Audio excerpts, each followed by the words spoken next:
Everything you need to know in order to succeed in marriage, from practical advice to current events. This is the XO Podcast. Now here's your host, Brent Evans.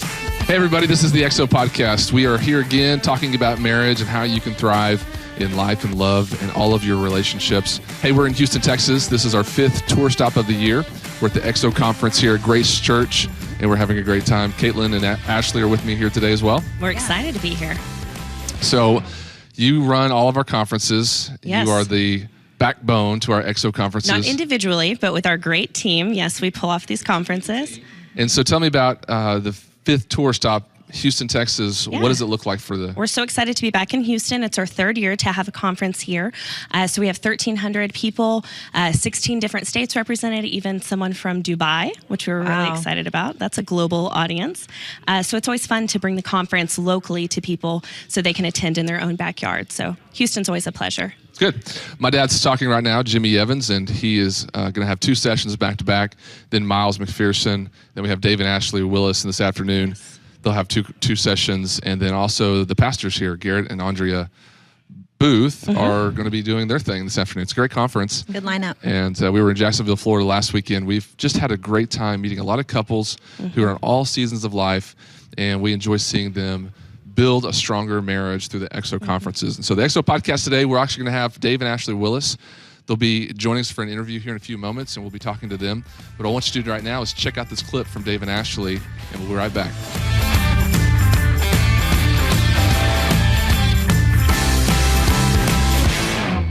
There are so many scriptures in the Bible that relate to marriage. I think sometimes we make the mistake of thinking that if the word marriage isn't in the Bible verse, then it isn't about marriage. But we believe that from Genesis to Revelation, every scripture applies to our marriage. There's no more practical place to live out your faith than in your marriage. And so here is one of the verses that we cling to that we think paints a picture of the way God wants us to live out our faith in our marriage. That's right. It's in Ephesians chapter 4, verses 2 and 3. It says, "Always be humble and gentle.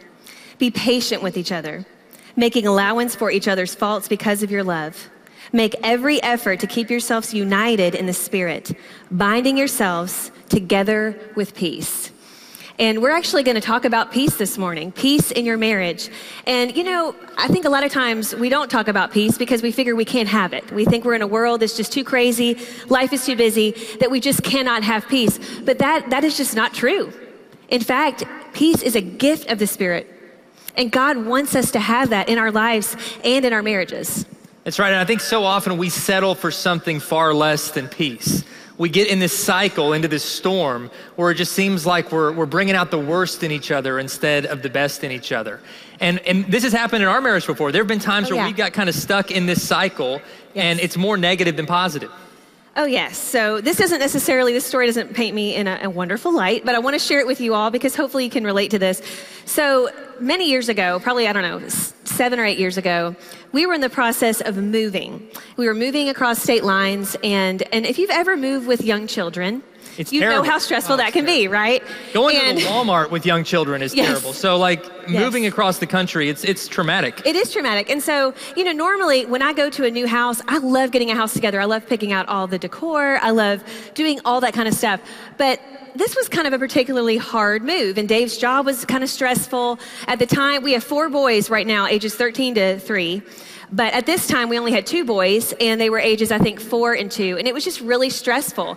And so we had just moved into this house. I'm trying to get it together and just not feeling it. And that particular morning, I decided to install a curtain rod. And so I'm up on this ladder, and the kids are kind of, watching TV. I'm using that time, trying to put up this curtain rod. I'm climbing up the ladder, kind of huffing and puffing, feeling sorry for myself. And in walks Dave in his workout clothes. And he's happy. And he's like, "Hey, sweetie, what's going on?" And I'm like, "I'm just putting up this curtain rod." And he's like, "Oh, how's it going?" And I said, "Fine." And I didn't mean fine. If it had been a cuss word, that's probably what it was kind of like a cuss word. Honestly, it's like the F word in our house, if you know what I'm saying. So I wasn't fine. It is, literally. And Dave, he's like taking me literally, and he says, "Okay, well, I'm going to go on a run."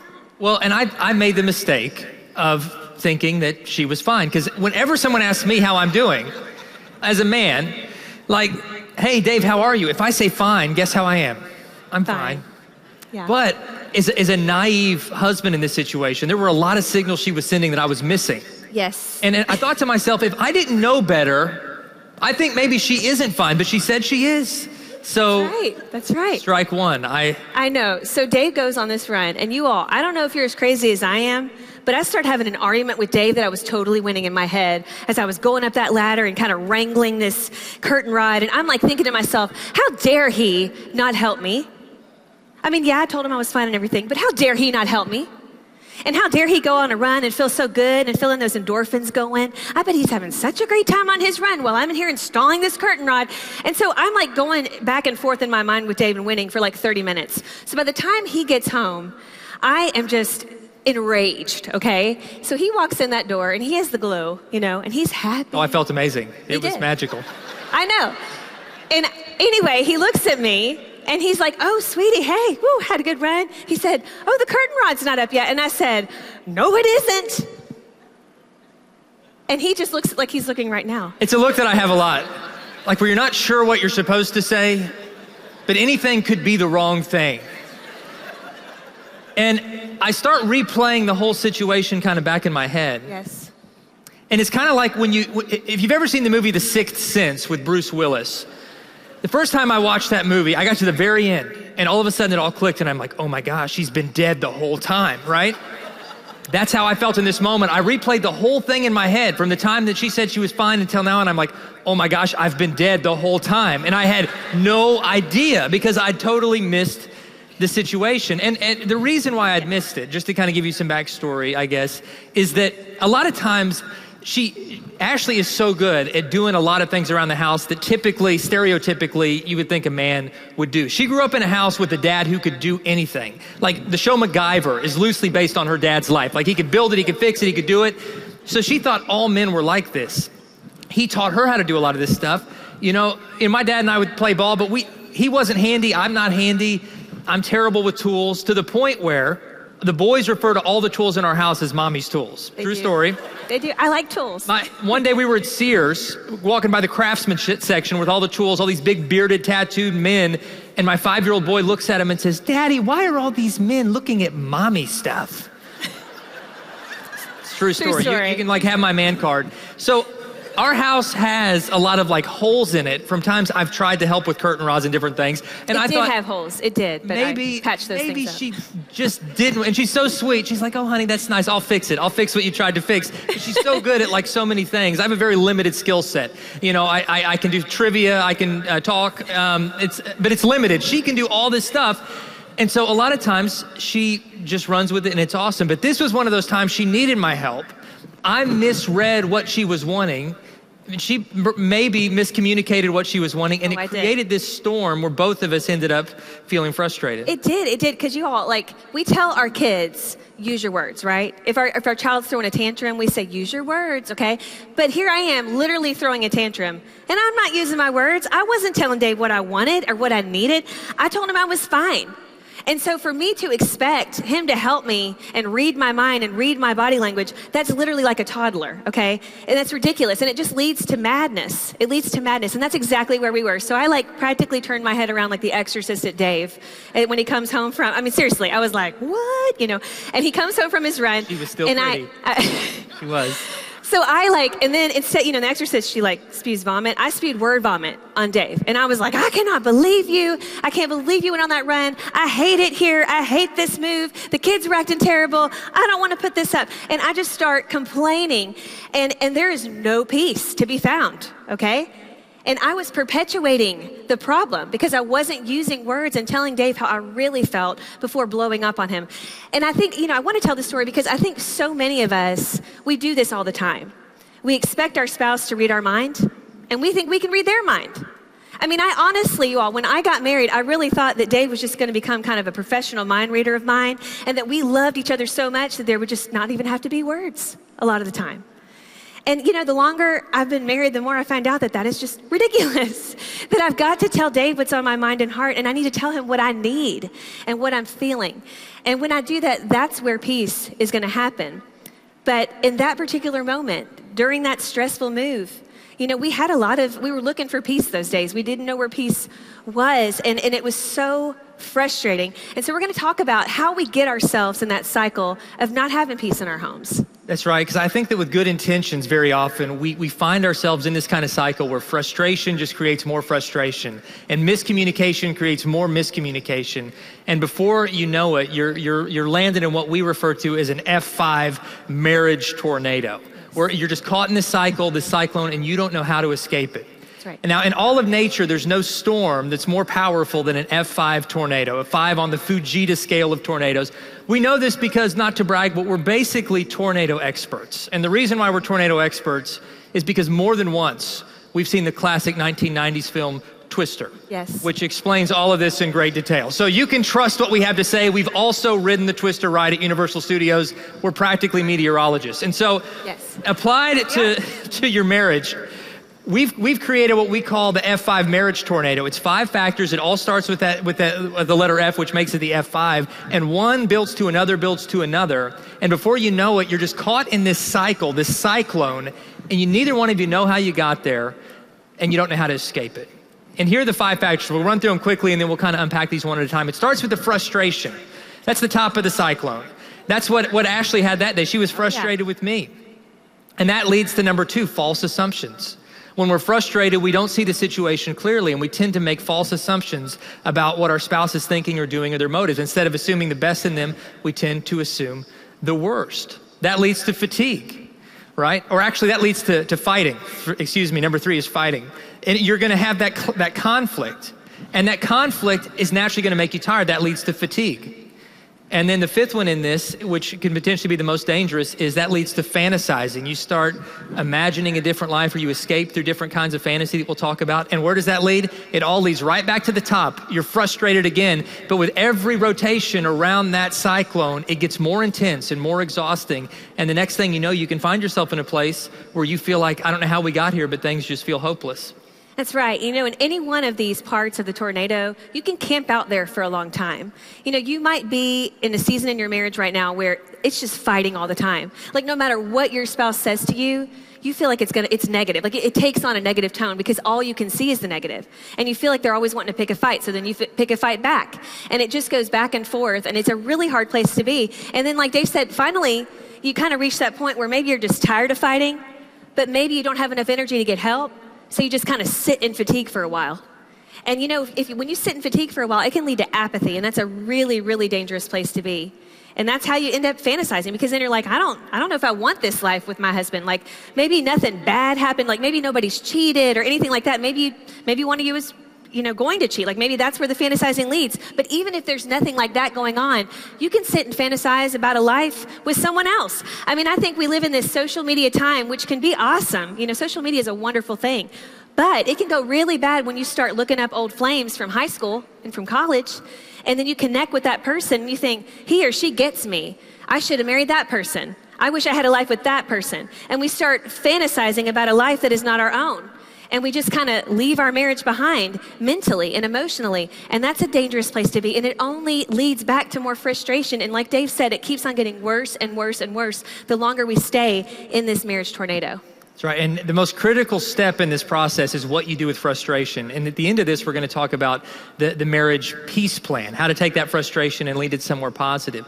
But the first step in that was false assumptions. And I think that so often what we do when we're frustrated is we assume the worst in our spouse instead of the best. We assume that they don't care as much as we do. We assume they're not as invested as we are. We assume that they're not wanting the best in us. Or we become experts in the things they're doing wrong. So much so that we don't see the things they're doing right. And we convince ourselves that we're just seeing reality the way that it is.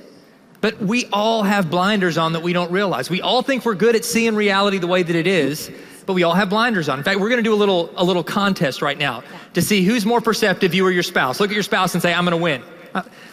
The women sounded more confident. The guys are like, I know I'm not gonna win. This seems like a trap.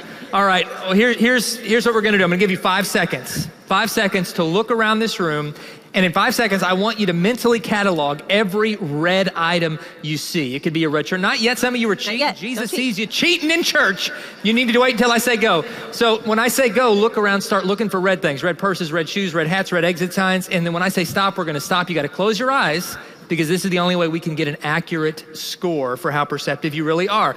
Ready, go. 1, 2, look for red, red, red, red, red, red, red, and stop. Close your eyes, close your eyes. Now we grade it out loud. Here's how we grade it with your eyes closed. I want you to out loud say everything you just saw that is the color blue. And it's almost all completely silent, isn't it? Now open your eyes. Where's blue? I'm wearing blue. Yes. I did not make this shirt magically turn blue. I didn't make these lights magically turn blue. There's more blue than red, and you didn't see it. And the reason why you didn't see it is the reason why we don't see most things. It's because you were looking for something else. Jesus said, seek and you will find. Yep. The opposite of that has to be true too. Whatever you're not seeking, you're not likely to find. If you make it your mission to look for everything your spouse is doing wrong, it is all you will see. If you make it your mission to look for every flaw in your spouse, you will see nothing else. But if you start to try to become their encourager, if you start to celebrate things in them, to praise things within them, I'm telling you, those things are going to be a whole lot bigger. But we've got to train our minds and our hearts to get there. Hey, this is the XO Podcast. We're coming back to you from XO Houston. We're live here. We're having a really good time with a lot of couples. We've got Dave and Ashley Willis with us, though, today on the podcast. Hey, guys. It's great to be here. You just watched a clip from them, and I just want to say that I am honored every time we're with them because they're now part of the MarriageToday team, and I feel like I've just gotten, the team's grown, but in such a good way. Y'all are awesome marriage. This is a hug moment. Communicators, thank you for the hug. I needed a hug today. Doesn't it just feel like you can relax when they're up here? It's like, oh, it's Dave and Ashley. Dave and Ashley. So welcome, guys, to the podcast again. Thank you. And to the family. Like, we are so excited, truly, to be part of the MarriageToday team. We're just thrilled. Y'all have 2 sessions this afternoon.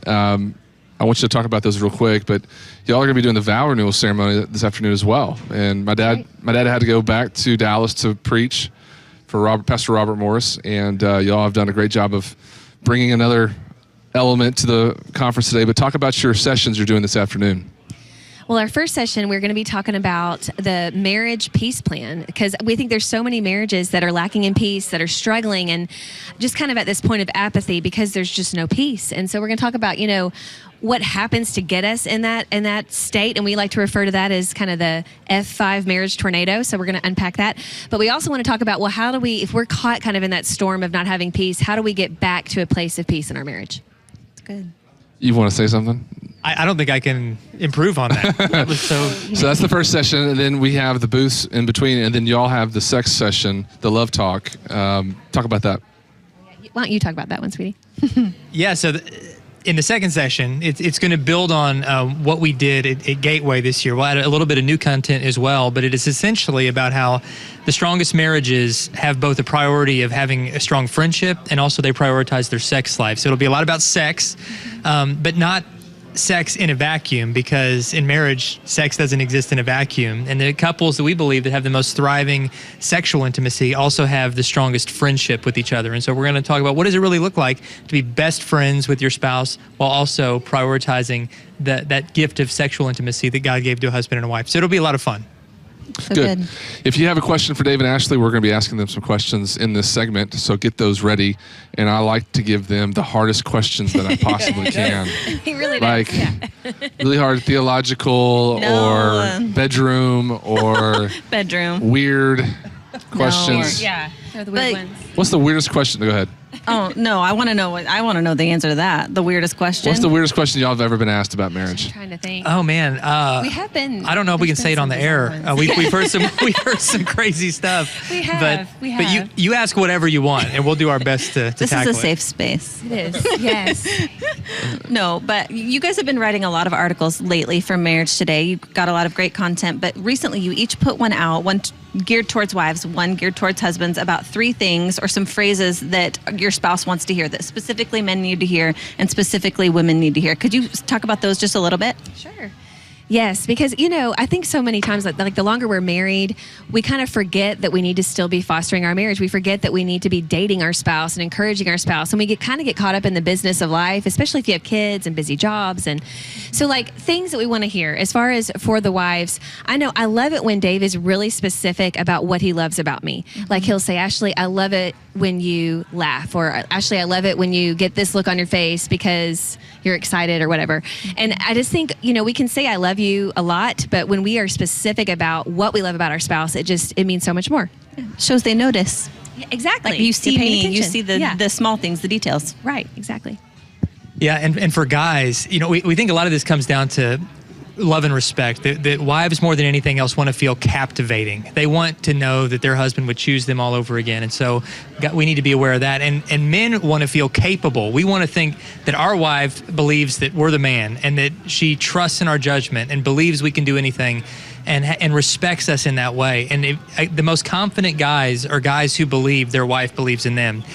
But men who feel like nothing they ever do is good enough for their wife, it just crushes their soul. And so something that wives can do is just speak words of life. And you're so amazing at this.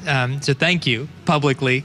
But well, you're so amazing. Oh, stop. But just speaking those words of respect. Yeah, we will. We got a few minutes for our session. So let's. Okay. Wow. Hello, Facebook. Hello, everybody. I'm speechless. Okay, great. Well, that's good stuff. So we're going to have some questions here coming in a few moments. But y'all have one of the reasons why your Facebook page sort of took off, not just because y'all are great in the content, but y'all posted a question about friends of the opposite sex. And I want to kind of go back to that because I feel like in our society, that can't be talked about enough. And I want to dial into specifically people who work in professional settings. They are being employed by somebody that might put that expectation on them. Hey, I need you to travel somewhere. I need you to have a lunch appointment. And how does somebody, a man or a woman, sort of come to grips with the fact that I have to do my job, but I'm also having to be alone with somebody of the opposite sex? Go ahead, sweetie. Well, I'll talk about it too. You go ahead. Okay. I was hoping she'd go first because it was a tough one, and I hope that she had the answer. I think it has to come down to respect first and foremost for your marriage. Like that everywhere you are in the workplace, if the people that you work around don't know that you love and respect your spouse, then that's messed up. I think so often we've made the mistake of thinking that marriage is a private relationship, and we forget the public aspect of it as well. That, if we're not wearing our wedding ring, if we're not talking about our spouse in positive terms all the time, if we're not sharing stories to let people know that like my spouse and I are connected, if we're not talking to our spouse throughout the day and keeping them connected to what's going on, then we're creating a dangerous vacuum at work or wherever we are where some inappropriate emotional relationships that could even cross the line into physical relationships could happen. So I think it starts with respect for your spouse.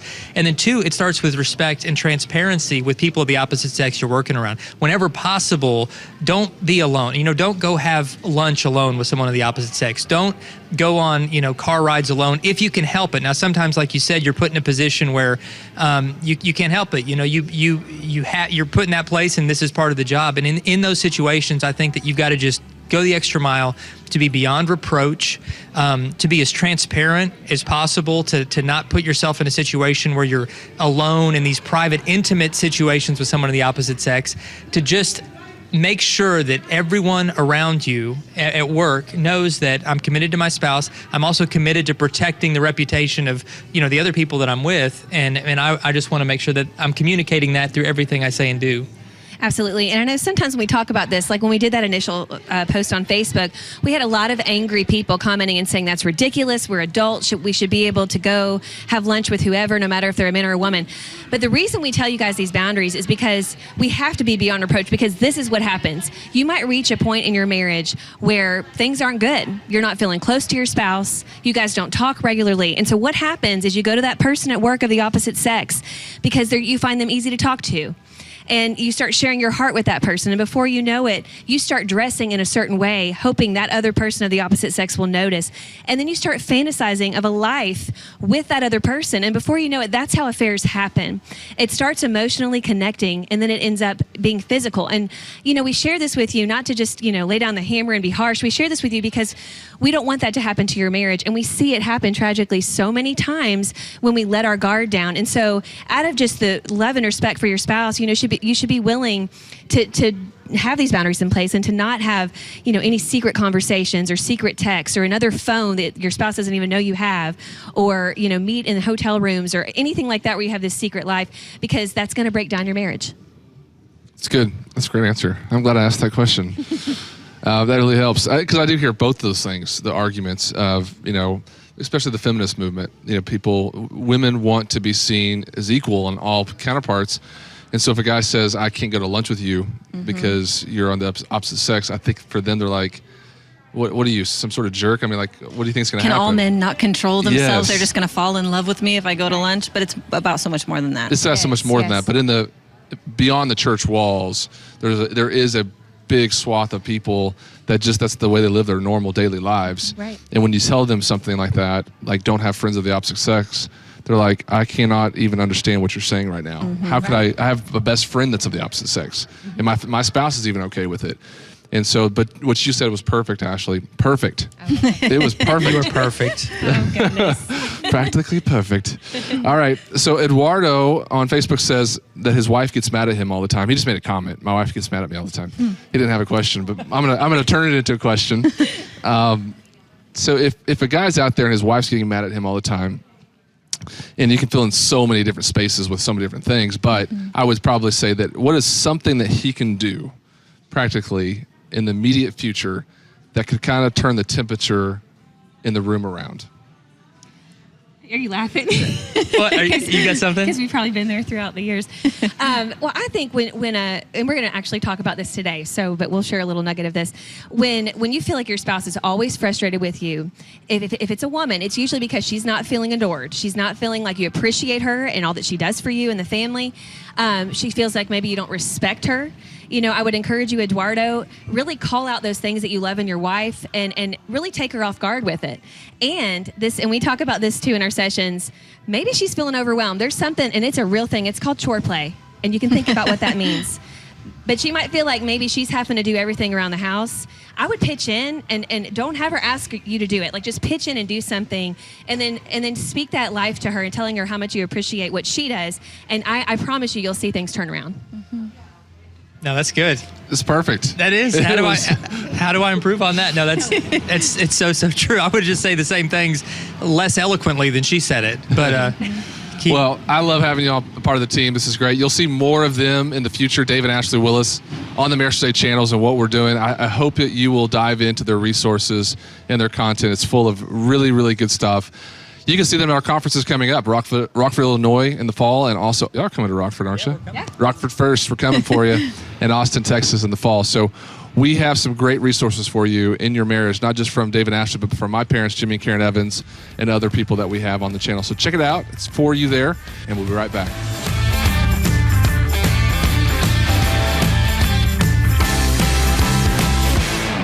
This year, the XO Marriage Conference is coming to a city near you. The XO Tour is a one-of-a-kind live marriage conference, bringing couples together in venues across the country. The greatest marriages come from two people who just go through it together and come out on the other side, and they win. Hear Jimmy Evans and many other remarkable speakers communicate on how to have a thriving, healthy marriage. Find an XO Tour location near you and come together with other couples as we unite to strengthen families and start something new in your marriage. Even in the midst of something that you thought, I don't know if we're going to make it through this, when you come together and you lean on God together and you refuse to give up, He can do the miraculous. Experience why so many couples call the XO Tour an unforgettable investment for their marriage. We believe that your family has a bright future. For more information and to register at a city near you, visit xomarriage.com/tour.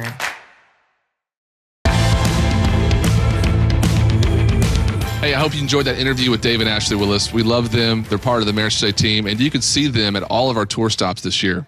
If you want to join us at one of those tour stops, check out xomarriage.com. We're going all over the country in the next couple of years. You can find out who's speaking, where to go, what the dates are. We would love for y'all to join us this fall. We're going to Rockford, Illinois in September, and then we're going to Austin in October. And then, of course, it's never too late to get excited for 2019. Lots of people do Valentine's weekend, so we'll be at Gateway Church again. It's our largest conference. We'll have a full speaker lineup. So again, more information on xomarriage.com. You don't want to wait for the Gateway conference because we sell out every year. In fact, 3 weeks before the event, we were sold out and people are on the waiting list. So, and there's great discounts right now. If you go online to exomarriage.com, you can get some early bird discounts that really will save you money. Guys, plan in advance. Don't procrastinate. Promise that's a great time for you and your spouse. Hey, thanks for joining us every week on the XO Podcast. We love coming to you, talking about marriage. Subscribe to the feed. You can go to exomarriage.com/podcast to subscribe to all of our feeds. Tell your friends about it. And if you like the podcast, give us some 5-star ratings. We are asking for 5-star ratings if you like the podcast, because it helps our rankings. And that's something we always want to put out there just as a food for thought. Hey, thanks so much for joining us here at the XO Houston Conference in this episode of the podcast. We'll look forward to seeing you next time. Until then, have a great week.